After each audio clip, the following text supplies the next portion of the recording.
Last month, you and I saw this blog site created by Sue for the very first time. In today's session, what I want to do is cover two things with you. I want to talk about where to get content for your blog site, and I also want to show you how easy it is to post to a blog site. Okay, what you see before you is actually my very first posting. And a couple things about this article. First of all, I didn't write it. Doug Marshall did. You might just say I appropriated it from Doug, but I don't think Doug's going to mind. So let's talk about, first of all, why did I choose this article? Because you want to put up, let me back up a little bit. Why did I choose this article? Because I wanted to put up content that I felt would be relevant to my following, which is basically my clients and customers, people who are buying, selling, and leasing commercial real estate.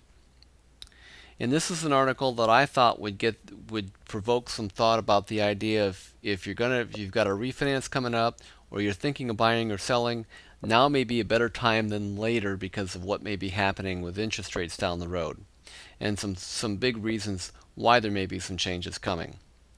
Enough about that. Second thing is, the reason Doug's not going to mind is because at the bottom of the article, I give him credit for it. I even mention his name. I say he wrote it. And the other thing is, I provide a hot link to his website. So when somebody clicks on Marshall Commercial Funding, they're going to go straight to his website and they'll see it. They'll see his branding, his name, and his picture. That's perfect. So let's sum this up. By doing this blog, there are three beneficiaries to this. First of all, me. Because I get content that I didn't have to work very hard at. This is what, if you know what you're doing, if you've done this a couple times, this is what Rick Bean would call a half a cup of coffee job. Okay? So that's pretty good. Second of all, my clients benefit. This is good information and it's thought provoking. It's the kind of things they need to be thinking about if they're in this industry. Lastly, Doug benefits. Doug Marshall. And the reason is, he reaches a much wider audience with his branding by me sending his information out on one of my blog posts than he would be able to reach on his own. And that's actually called viral marketing, when somebody takes your content and spreads it out to a wider audience. Okay, now that we've looked about how to get some content, let's look about how to actually physically post a blog. First thing I'm going to do is log in.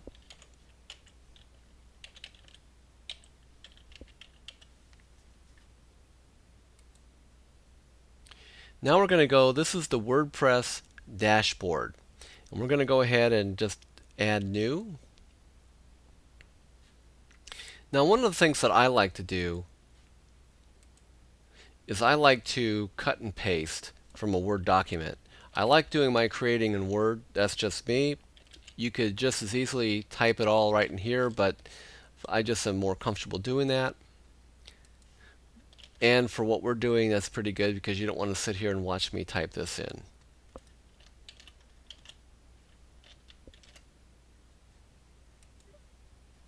Okay, so we now have our article in. The first thing, this article, the genesis of this article came from a story that Ted Jones told when he was doing his most recent presentation in Portland just a couple weeks ago. I liked the story, I liked the idea behind it, and I went ahead and did a little further research, and I actually wrote this article from the story that he told. So, but I do mention Ted, but I'm going to go ahead and I'm going to create a link to his blog site. I happen to have his link right down here.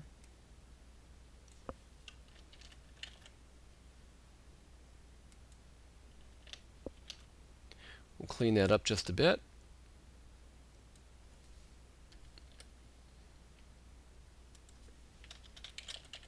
We'll give a little title here. Okay, we'll add that link. There you go. So now you know how a link works. You've seen it a couple times.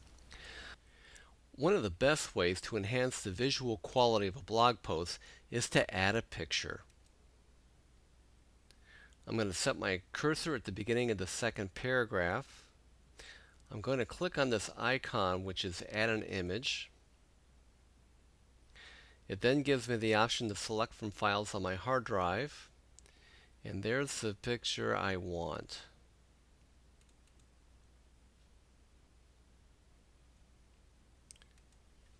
This is a picture of the CoStar building in Washington, D.C. and is the subject of the article. And also, just a little point of information, I obtained this image from the site To Do Business. Okay. The left alignment I think is going to suit me in this particular instance. Medium would be the right size for what I'm trying to accomplish. And I'll click Insert into Post. And there's the building. Now at the end of the second paragraph, I'm going to insert what's called an Insert More tag. And what this does is in the very final published post, it'll show up as it'll split the first two paragraphs from the second two paragraphs with a little continue reading icon. You'll see that in a moment. But for now, let's preview our image and see how it looks on the blog. You know, it looks pretty good. Now notice that our and more tag doesn't show up here. That's typical, I found out on the preview section. But when we actually post the blog, that's when it'll finally show up. So let's close this window. Let's go back to the drafting of the post. Let's click Publish. And then on to our final blog. And there you have it. There's our continued reading. If we click on that, we'll get the whole page on here. And that is how you post a blog.